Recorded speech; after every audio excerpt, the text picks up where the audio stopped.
अब बात करेंगे एक ऐसे मामले की जो कि हर गुजरते दिन के साथ पेचीदा होता जा रहा है। सिंध में गवर्नेंस का मामला है और इंतजामी मामला, जिस पर एक टग ऑफ वॉर जारी है वफाक और सिंध के दरमियान और रास्ते तलाश करने की कोशिश की जा रही है। आर्टिकल 149 की बात हो रही है, 234 की बात हो रही है, 235 की बात हो रही है, 18वीं तरमीम को अमेंड करने की बात हो रही है। तो अब ये मामला जिस तरीके से आगे बढ़ रहा है, बयानात बहुत ज़्यादा आ रहे हैं दोनों तरफ से। वफाक और सिंध के दरमियान मुख्तलिफ मामलात पर सियासी महाज़ाराई पिछले कई अरसे से जारी है, लेकिन अब ये मसला एक बार फिर सर उठा रहा है। वफाकी हुकूमत और PTI रहनुमाओं की जानिब से कराची में वफाक की मुदाखलत से मुताल्लिक़ मुसलसल ऐसे बयानात सामने आ रहे हैं जिस पर सिंध हुकूमत तशवीश का इजहार कर रही है। क्या कराची को सिंध से अलग किया जा सकता है? क्या वफाक बराह रास्त कराची में मुदाखलत कर सकता है? क्या वफाकी हुकूमत आर्टिकल 149 के तहत कराची का इंतजामी कंट्रोल संभाल सकती है? ये बहुत बड़े सवालात हैं। ये वो सवालात हैं जिन पर पिछले कुछ दिनों से कयास आराइयाँ जोरों पर हैं और कल वफाकी वज़ीर मनसूबाबंदी असद उमर ने यह बयान देकर इस इम्कान को मज़ीद तक़वियत बख्श दी है कि वफाकी हुकूमत बहुत जल्द कराची के इंतजामी मामलात में मुदाखलत का मनसूबा बना रही है। सोशल मीडिया पर दिए गए एक इंटरव्यू में असद उमर ने यह दावा किया कि NCOC के जरिए कराची में बड़ी तब्दीलियां जल्द मुतवक्के हैं। उन्होंने कहा कि इस बात पर काम जारी है और बहुत जल्द इस हवाले से अवाम को खुशखबरी मिलेगी। असद उमर ये कह रहे हैं कि कराची में काम करने के लिए NCOC के तजुर्बे से मदद मिलेगी। उन्होंने इंटरव्यू में यह भी कहा कि 18वीं तरमीम के तहत तो सेहत और लॉ एंड ऑर्डर भी सूबाई सब्जेक्ट है, मगर आपने ये देखा कि कैसे लॉकडाउन के दौरान वफाकी हुकूमत ने NCOC के जरिए इन मामलात पर भी अहकाम जारी किए। तो इसी तरह कराची में मजीद कामों के लिए भी इस प्लेटफॉर्म को इस्तेमाल किया जा सकता है। यानी असद उमर ये इम्कान जाहिर कर रहे हैं कि कोरोना वायरस से निपटने के बाद NCOC का जो प्लेटफॉर्म था वो गैर फाल नहीं होगा, बल्कि इस प्लेटफॉर्म को कराची में मजीद तब्दीलियों के लिए इस्तेमाल किया जा सकता है। असद उमर से पहले गवर्नर सिंध, असद उमर ने यह बात नहीं की है, इससे पहले गवर्नर सिंध इमरान इस्माइल ने भी कुछ रोज़ पहले प्रोग्राम आज शाहजेब खानजादा के साथ में यह दावा किया था कि वफाकी हुकूमत कराची में आर्टिकल 149 का निफाज कर सकती है और वफाक की जानिब से ऐसे इक़दाम लिए जा सकते हैं जिससे कराची की सूरत हाल को बेहतर किया जा सकता है। क्या कहा था आज शाहजेब खानजादा में गवर्नर सिंध ने, ये भी जरा देखिए। हमारे पास मेरा ख्याल है कोई स्टर्न एक्शन लेने के अलावा कोई ऑप्शन नहीं बचेगा। 149(4) को इम्पोज किया जा सकता है या उसको कराची के एडमिनिस्ट्रेटिव की कोई एक्शन ऐसे देखे जा सकते हैं कि जिसके अंदर कराची की बेहतरी ज्यादा तेजी से मुमकिन हो सके। गवर्नर सिंध कराची में आर्टिकल 149 के निफाज की बात कर रहे हैं, जबकि 12 अगस्त को सुप्रीम कोर्ट कराची रजिस्ट्री में एक केस की समाअत के दौरान अटॉर्नी जनरल खालिद जावेद खान ने दावा किया था कि वफाकी हुकूमत कराची के हवाले से मुख्तलिफ आईनी और कानूनी पहलुओं को संजीदगी से उन पर गौर कर रही है, जिसकी तफसील अभी नहीं बताई जा सकती। कराची में वफाक की मुदाखलत के इन बयानात पर कल वज़ीर आला सिंध मुराद अली शाह ने अपना रद्द-ए-अमल दिया और उन्होंने कहा कि आइन में ऐसी कोई शक नहीं है कि कराची को सिंध से अलग कर दिया जाए। कराची को वफाक के हवाले करने का ख्याल जिसका भी है वो दिमाग से ये ख्याल निकाल दे, और अगर ऐसा कोई एक्शन लिया भी गया तो सिंध के अवाम इस फैसले के खिलाफ जाएंगे। जबकि पीपल्स पार्टी के सीनियर रहनुमा रहमान मलिक ने आज मीडिया से गुफ्तगू की और कहा कि सिंध की हुकूमत को छेड़ा गया तो वफाकी हुकूमत भी नहीं बचेगी। रहमान मलिक ने क्या कहा, यह भी जरा सुनिए। भाई मुझे आइन बता दो, कानून बता दो जिसके तहत ये हो सकता है। किसी की ख्वाहिश, और ये पहले दिन से नहीं हुई, ये ख्वाहिश बहुत पुरानी है। हम आइन की पासदारी चाहते हैं और आइन में ऐसी कोई गुंजाइश है नहीं।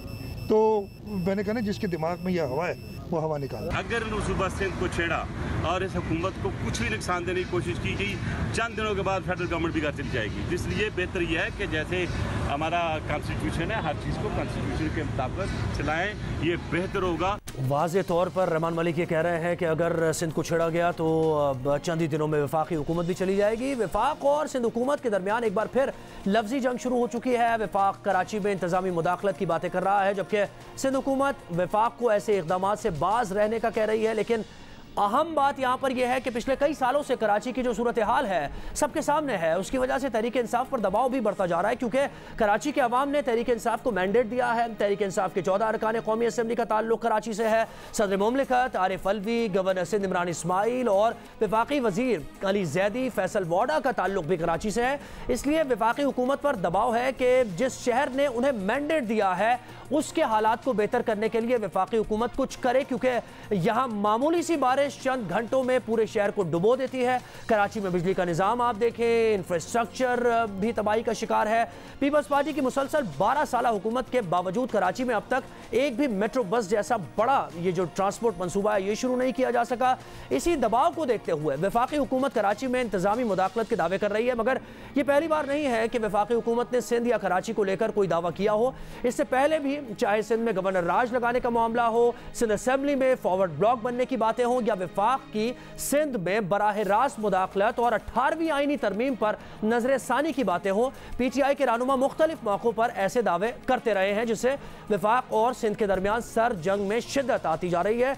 और बाद में तहरीक इंसाफ के रहनुमा अपने दावों से पीछे भी हटते रहे हैं। वफाकी हुकूमत के लोग पहले भी इस किस्म के कई दावे कर चुके हैं, जिससे सिंध और वफाक के दरमियान ताल्लुकात खराब हुए, मगर तकरीबन हर दावे से वफाकी हुकूमत को पीछे हटना पड़ा है और अक्सर दावे सिर्फ दावे ही रहे हैं। अब एक बार फिर वफाकी हुकूमत कराची में इंतजामी मुदाखलत की बातें कर रही है। ये दावे किस हद तक पूरे होंगे, इन तमाम मामलों पर बात करेंगे। पाकिस्तान तहरीक इंसाफ के रहनुमा खुर्रम शेरजमान हमारे साथ हैं।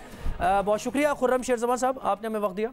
सबसे पहला तो सवाल यही आपसे कि वफाक आखिर करने क्या जा रही है सिंध को लेकर, क्योंकि बड़े ऑप्शंस इस वक्त ज़ेर बहस हैं। गवर्नर राज 149 और फिर 234, 35, 235 की बात हो रही है, तो आखिर आपका प्लान है क्या कराची को लेकर?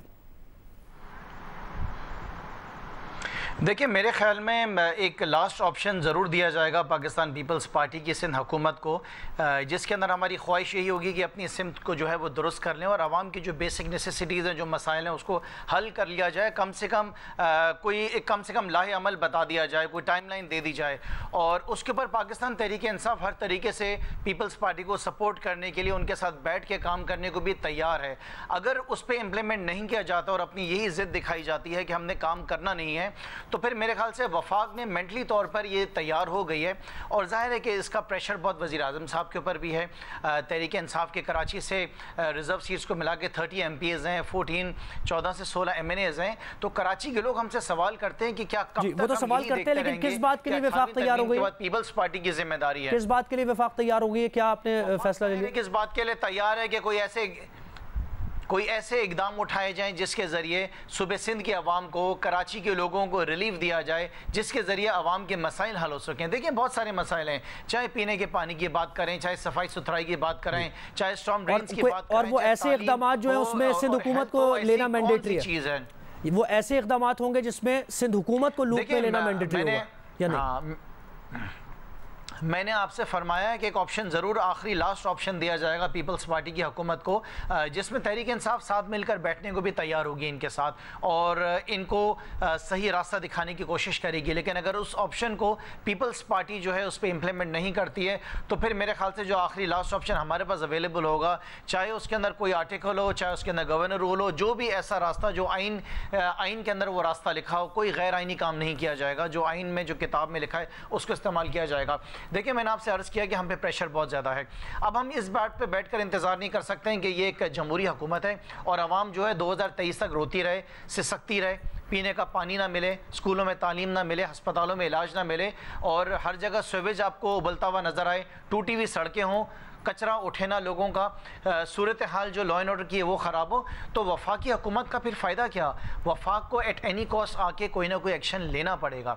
हमारे पास कोई चॉइस नहीं है। आज पीपल्स पार्टी के वोटर्स अपने कहते हैं, मैं आपसे गुजारिश करता हूँ सर कि ठीक है, कराची से वोट नहीं मिला इनको, क्या लड़काना में भुट्टो साहब के जियालों को आज ये सारी फैसिलिटीज़ मिल रही है, बेसिक नेसेसिटीज़? क्या जरदारी साहब के वोटर्स को नवाब शाह में मिल रही है? क्या सेवन में जो है मुराद अली शाह साहब के वोटर्स को मिल रही है? या इनके local government minister Nasir Ali Shah जहाँ से इलेक्ट हुए हैं सखर से, वहां पे लोगों की जिंदगी कोई पुरसुकून जिंदगी है? पीपल्स पार्टी तो एक अजाब बनकर सिंध की आवाम के ऊपर जो है नाफिज हो गई है। जिस तरीके से ये बातें हो रही, क्योंकि देखिए डेमोक्रेसी में तमाम सियासी जमातें और मिलके मुशावरत से अगर फैसले हों, क्योंकि उनके पास भी मैंडेट है सिंध का। अब जैसे फैसल वार्डा कहते हैं कि उड़ा के फेंक दो, 18वीं तरमीम को उड़ा के फेंक दो, इसको खत्म कर दो मुकम्मल तौर पर, और ये जो हार्श एक बयानात हैं, क्या ये इन बयानात से ज्यादा प्रॉब्लम नहीं है? बेहतर ये हो कि आप सिंध के साथ, हुकूमत के साथ मिलकर बैठे और कोई लाहेअमल प्लान निकालें। ये तो बड़ी रिफ्ट है, बड़ी कॉन्फ्रंटेशन एक शुरू हो गई। बिल्कुल ठीक फरमा रहे हैं। देखें, आपकी जो बात है वो 100% दुरुस्त है। जो आपने कहा ठीक कहा कि मिलकर बैठकर ना, तो चलें ठीक है, हमने 2 साल ऑपोजिशन की, एक दफ़ा मिलकर बैठकर भी एक अपॉर्चुनिटी दे दी जाती है। नहीं, लेकिन एक दफ़ा अभी आखिरी मौका और ये एक दफ़ा, तो ये बड़े अजीब ये अल्फाज, जो आखिरी मौका हम दे रहे हैं, अब ये जब वहां जाएगा पीपल्स पार्टी सुनेगी तो वो ज़ाहिर है हमारे पास लोगों के हाथ हमारे गिरेबानों तक आ गए हैं। मैं as an president PTI Karachi, मुझसे पूरा शहर सवाल कर रहा है कि कराची के लिए आप क्या कर रहे हो। आप मुझे एक बात बताएं सर कि 3 दिन में एनडीएमए ने सारे वो नाले साफ कर दिए जो 12 साल से ही नहीं कर सके। 12 साल से जो काम नहीं कर सके एनडीएमए ने 3 दिन में कर लिए। आप मुझे बताएं कि जो काम वफाक ने 3 दिन में कर दिया, ये 1200 साल भी अगर पीपल्स पार्टी रहेगी ना, माफ़ी के साथ, माजरत के साथ, मैं समझता हूँ काम नहीं कर सकेगी। लिहाजा एक दफ़ा उंगली पकड़ के ज़रूर कोशिश करेंगे, और अदरवाइज़ फिर मेरे ख्याल से हमारे पास कोई ऑप्शन नहीं होगा। हम चाहते हैं कि सिंध के अवाम के लोगों की ज़िंदगी बेहतर हो जाए, जिसमें वफाक सूबे को सपोर्ट करने को तैयार है। लेकिन याद रखें, आखिर में मैं आपसे ज़रूर बात कहूँगा कि जिस तरीके से पंजाब KP बलूचिस्तान वज़ीर आज़म का है ना, इसी तरीके से सूबा सिंध भी वज़ीर आज़म का है। लोग जो हैं डिमांड करते हैं वज़ीर आज़म साहब से कि सिंध के अवाम के मसाइल को हल किया जाए। कब तक पाकिस्तान पीपल्स पार्टी के ऊपर छोड़ा जाएगा?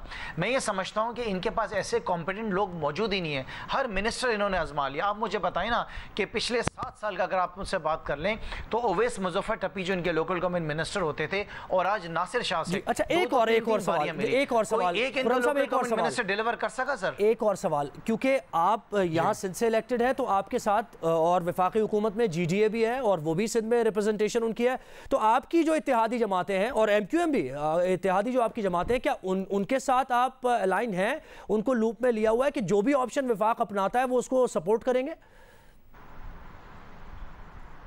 देखिए, मेरी नज़र के अंदर मेरी ख्याल है कि जो भी अपोजिशन की जमात अगर आज इस स्टैंड के साथ नहीं खड़ी होगी तो उसका मुस्तकबिल नहीं है, क्योंकि सिंध के लोग बात तो हुई होगी ना, यानी अभी तक की क्या स्टेट, अभी तक का स्टेटस क्या है? अभी तक का स्टेटस क्या है? हम सब एक पेज पर, हर सियासी जमात आज की तारीख के ऊपर एक पेज के ऊपर है कि वफाक ने सूबे सिंध के मसाइल हल करने के लिए कोई ना कोई ऑप्शन ज़रूर निकालना होगा, जो कि एक आईनी ऑप्शन होगा। देखिए ना, अगर हम गवर्नर रूल की बात करते हैं तो पीपल्स पार्टी की चीखें निकल आती हैं। क्या जरदारी साहब ने गवर्नर रूल पंजाब में नहीं लगाया था? तो इसका मतलब है जो अगर ये काम करें तो वो ठीक है और हम करें तो गलत है। हम तो बेसिकली इनको बार बार वार्न कर रहे हैं ना। देखें, एक बाप की क्या जिम्मेदारी होती है, वो अपने बच्चों को पहले समझाता है, फिर डराता है, धमकाता है, आखिर में डंडा उठाता है ना। तो मैं आपसे सवाल करता हूं, अगर आप हमारी जगह हो तो आप क्या करें? तो ये डंडा उठाने का सिसकने देंगे? इसी तरह सिंध की आवाम रोती रहेगी? जी, बहुत शुक्रिया, आपने हमें वक्त दिया, पाकिस्तान तहरीक इंसाफ का मौक़िफ़ दिया और पीपल्स पार्टी का मौक़िफ़ भी सबके सामने है। वो ये कहते हैं सिंध पर कब्जे की कोशिश को नाकाम बना देंगे, जबकि दूसरी तरफ PTI का मौक़िफ़ भी बहुत ही सख्त सामने आ रहा है। यहाँ पर एक ब्रेक लेते हैं, हमारे साथ रहिए, देखते रहिए नया पाकिस्तान।